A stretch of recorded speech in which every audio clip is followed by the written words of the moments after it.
Соңғы кезде ата-анасы мен Әсияның арасы суынып кетті. Әсіресе әкесі отар қызын отырса ала көзімен атып жақтырмайды. Ал Әсия болса жат адамдай үй ішінен ала бөлектеніп, көбіне үнсіз тұнжырап отырады да қояды. Бұл салқындық үйге өткен жазда кірген. Осы бригадада тұратын Жақып шал өзінің кіші баласын үйлендіру үшін Әсияға құда түскен. Сөзуар шал әңгіме төркінін мақалдап мәтелдеп алыстан бастап, ақырында өзінің де отардың да жан-жақтылы екенін, балаларының да жастары құрбы бір-бірінің теңі екенін айтып, қиыла тілек білдірді. Бұрын да талай адамдар қызына құда түсе келгенде, баланың өзі білсін, жастар өздері келіссін деп, ие болсаң жауап беріп аттандырып салатын. Отардың көңілі бұл жолғы құдаға қатты құлады. Қызын оңаша шақыртып алды, өзі сөйлесті, әкелік ақылын айтты. Шырағым, сенің жарт-жұрттық жан екеніңді мына анаң екеуміз туғаныңда-ақ білгенбіз. Жасыңның келіп қалғанын өзің де түсінерсің. Бұрынғылар айтады екен, ұшы қайырылған біз қорлық, отырып қалған қыз қорлық деп. Енді мұнан бұлай қарай отырып қалар болсаң, ең әуелі бізге батады. Мұндай түзік адам кездесе бермес деп, сөза отырып бар жағдайды аңғартты. Ашық жүзі қызара тершіген Әсия әке сөзін төмен қарап, үнсіз тыңдады да сыртқа шығып кетті. Қораның артына барып, Жақып шал кеткенше жасырынып отырып алды.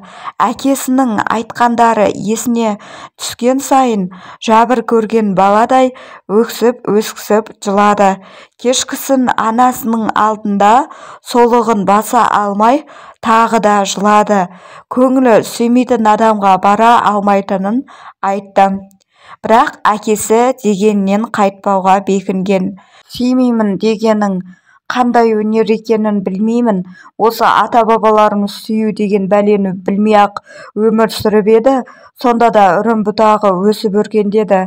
Бізді тапқан анамыздың да әкемізге сүйіп дейдім деген естіген емеспін. Бірақ марқұм бұл дүниеден армансызбын дейтін. Мына тұрған шешең екеумізден де бір-біріңді сүйесіңдер ме деп кезінде ешкім сұраған жоқ. Керек десе үйленген күнге дейін бір-біріміздің қандай екенімізді дұрыстап та білген емеспіз. Әкелеріміз өзара құда түсті де бас-аяғы 3-4 күннің ішінде той тамалағын жасап үйлендіре қойды. Міне көзі отыр ғой өтірік десе. Біз отазғалы 40 жылдан асыпты, шүкіршілік тату-тату өмір сүріп келеміз. Тіпті бір-бірімізді сүймейміз-ау деп те ойлаған емеспіз, деп бір ауық қызына зіл тастай отырып сөйлеген. Әсия болса ләм деместен безерген күйде басын шайқады. Қызының илікпес қалпын сезген соң ашу шақырып үй ішінің берекесін кетірді. Әсия оның ашуын қалайда үнсіз көтеріп алуға және қарт адамның осалдығы ғой деп іштей кешірім етуге әзір еді. Бірақ әкенің бір ғана сөзі қатты тиді, батты, есінен кетпестей боп жүрегіне дік тиді. Енді өстіп қартайғанша отыр менің мойныма масыл болып, деген ол. Осы бір ғана сөзден кейін Әсияның әкеге деген өкпесі іште ерімес мұзға айналған еді. Сол күннен бастап ол бригадирге барып, өзі тіленіп жұмысқа шықты. Сонан бері Әсия көп өзгерді, жүдеді. Көзінің төңірегін өте ұсақ әжімдер торлап, жанары тұнған судай мұңайлып, ойлы қарайтын болды. Бригадада жастар жиналып, көңіл көтерер клуб жоқ еді. Ал орталыққа Әсия алысынып бармайтын, сондықтан жұмыстан кейінгі бос уақытта ылғи да үйде отыратын. биылғы көктем аяқ асты шулы боп келді.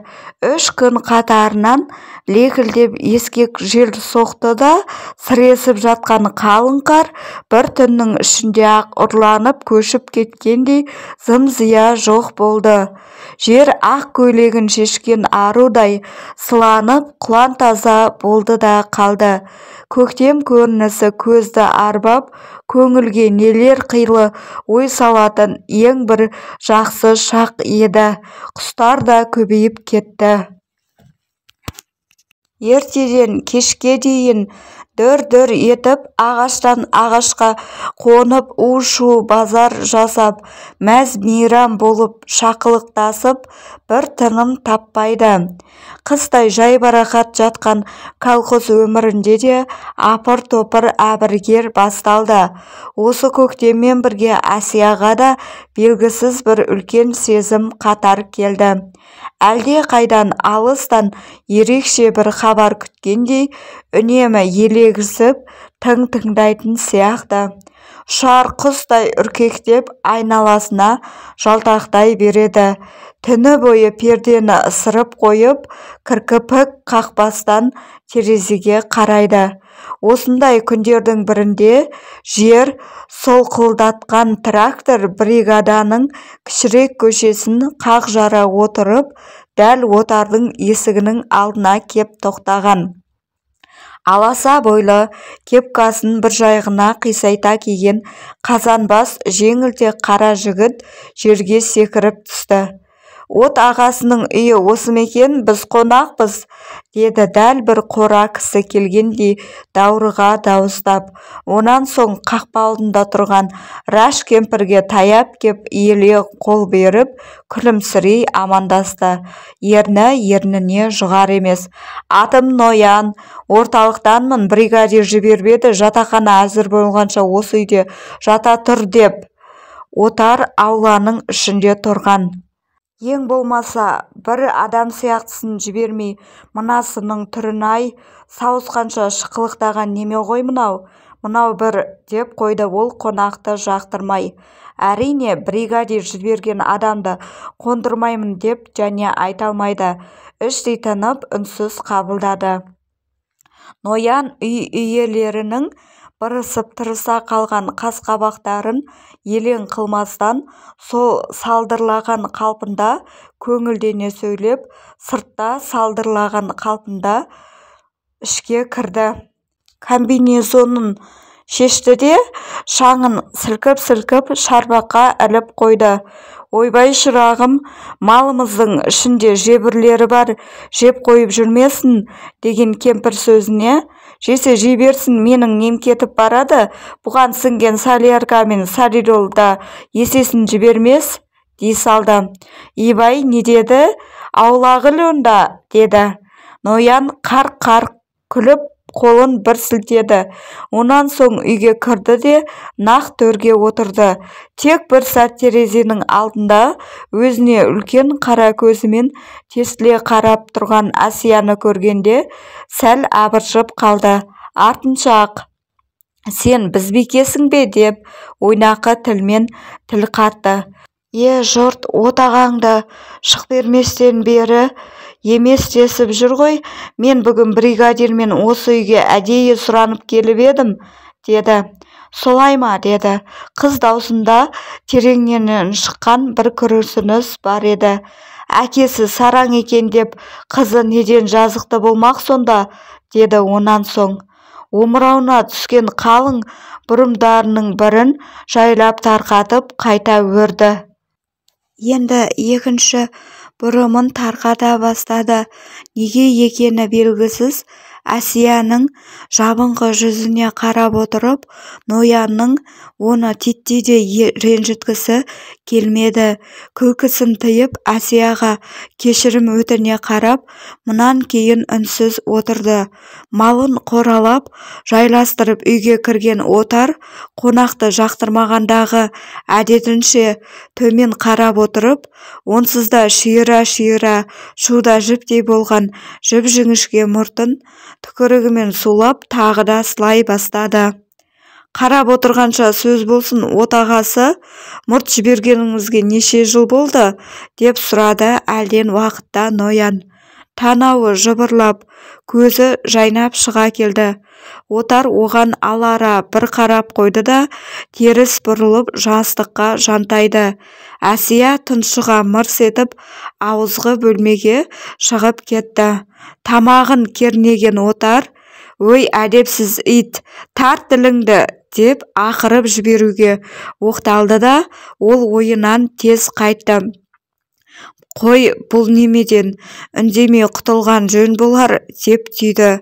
Қу тілді шолжаңдығымен, тапқырлығымен бүкіл колхозға аты шыққан Ноянның кейбіреулерге істегендері туралы Отар бұрын да талай күлкілі әңгімелер естіген.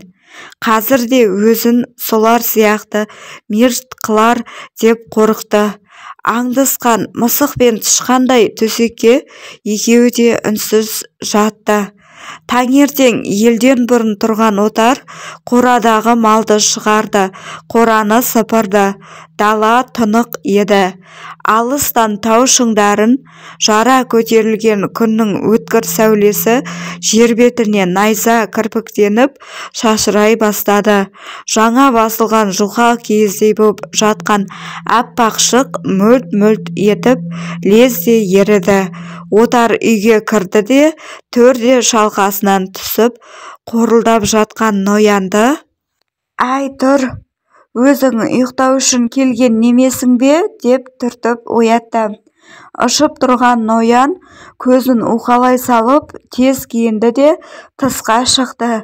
Әсия жатқан қарсы үйдің терезесінің тұсынан өтіп бара жатып ішке көз тастады да кілт тоқтап, сілейіп тұрып қалды.